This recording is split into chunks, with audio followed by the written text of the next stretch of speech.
Hello, my friends, it's Dani, and today I want to chat with you about self-love and why it is the most important tool for you to have in your toolkit on your weight loss journey. I know we hear a lot about self-love, and maybe some people are like, what do you even mean? What does that even look like? That's what I want to chat about in this video, because what I see time and time again is that we approach and fuel our weight loss journeys with the energy of self-loathing, and then we don't understand why we can't reach our goals. Or we poo-poo the idea of self-love, thinking, I'll love myself once I get there. And then again, we wonder why we can never get where we're trying to go. So that's what I want to take a closer look at today, because I think this is truly the missing piece of the puzzle for so many people. Now, before I jump into this video, I want to remind you that I have a free 3-part mind-body weight loss series, and it shares tips and tools on how I took a diet-free approach to permanent weight loss. So if you have been struggling with your health goals, struggling with your weight goals, I highly recommend that you go down to the description box below and click that link, and it will be emailed directly to you. In this training series, I really share some of the mental shifts that helped me to find more ease and more freedom on my weight loss journey, and I would love to share them with you if that's something that resonates. Now, we have to remember that when we have extra weight on our body, that weight is not the problem. That weight is a symptom. Extra weight is a messenger. It has information to communicate with us. Sometimes that information is about food, right? Hey, eat some less sugar, bump up your protein, incorporate more vegetables. But oftentimes it is not about food. And we have to be curious, like, what does this extra weight want me to know? What is it trying to communicate with me? But what I see time and time again, and I did it myself for many years, is we treat our extra weight as though it's our enemy, right?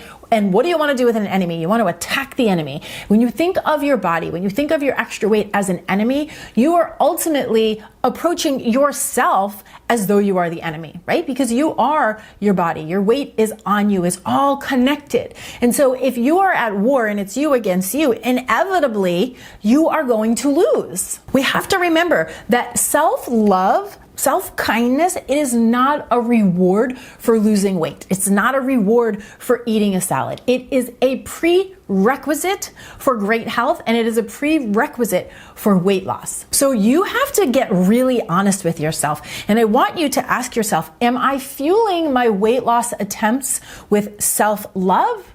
Or am I fueling my weight loss attempt with self-loathing? Because if you are trying to move towards your weight loss goals from the energy of self-criticism and self-loathing and self-judgment, it is going to be very difficult, if not impossible, to reach your goals. And if you are one of the small percent of people who can actually get there, fueling the journey with this self-loathing energy, you're going to be very disappointed once you arrive, because while you'll be in a smaller body, you are still going to be carrying that emotional weight. And I really do believe this is why it is so difficult for so many people to maintain weight loss. It's because what they did to get there did not feel good and did not feel healthy and was not rooted in love. And so staying there is very difficult, right? It doesn't feel good. And ultimately, it is very difficult to sustain any type of state that does not feel good. And I know that at least some of you know what I'm talking about, where you've probably been in those shoes, where you've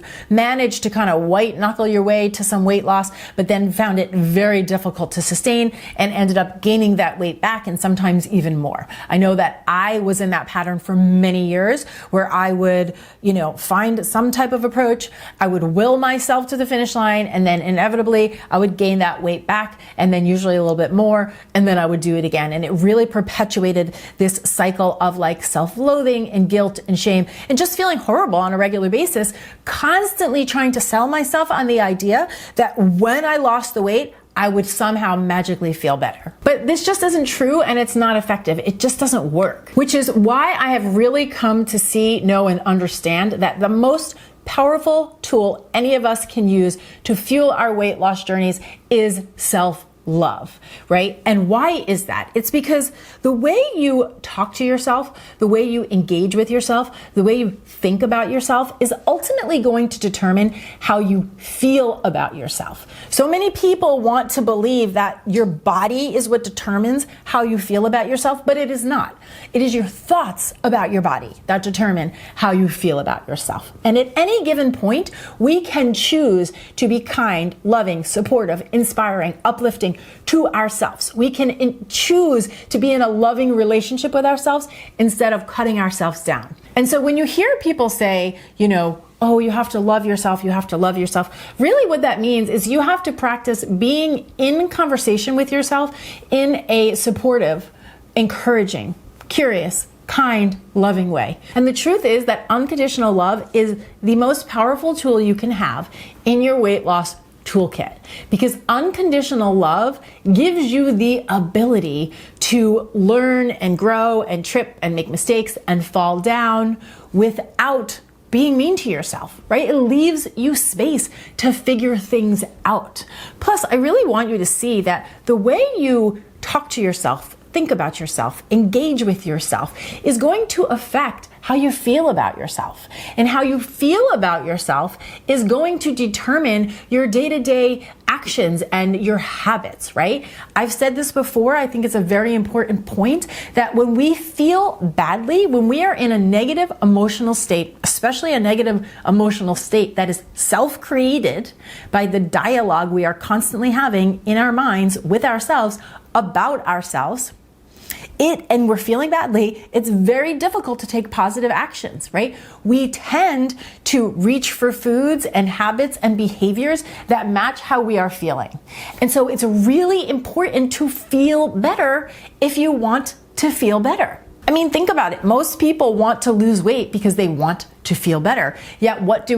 We try to force ourselves to take a bunch of actions that we are not inspired to do, we don't want to do, we're not ready to do. And then instead of being reasonable and rational and saying, hey, you know what? I don't think that approach works for me right now. I don't think I want to cut every carbohydrate out of my diet. I don't think that I want to do that type of workout plan.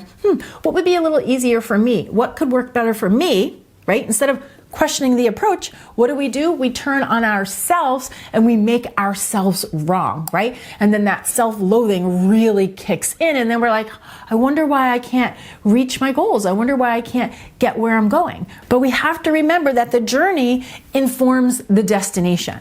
So if you have no other reason to want to practice self-love and having a more kind, loving relationship with yourself, do it for the reason that it's really the only path that will work. And it's certainly the only path that will work in a sustainable way. Now, I want to remind you that I do have another video that I shared years ago. And in that video, I'm sharing 10 practical, applicable tips that actually give you examples of how you can practice self-love on your weight loss journey. So I'm going to link that for you down in the description box below. And one last resource I want to share with you before I wrap this video up. It's a small book, a super quick read that I found years ago that really helped me to shift my inner dialogue and really helped me to understand the importance of loving myself and why it matters. Okay. So this is a book called Love Yourself Like Your Life Depends on It. You can pick it up right on Amazon. I'll link to it down in the description box below if you want to check it out. Again, I just want to share it with you because of how helpful it was for me. So if you find that you're right now in a place where you're like, Dani, I hear what you're saying, but A, I just don't know how to get there, or B, I just don't know that the effort is worth my time and attention, I just really want to offer you this quick read. I found it to be super powerful, and perhaps it will do the same for you. Okay, as always, thank you so much for watching. I would love to hear your thoughts, your questions, your aha moments, your experiences down in the comment section below. So please do not hesitate, come down and share, and I will see you back here next time with some more food for thought. Cheers.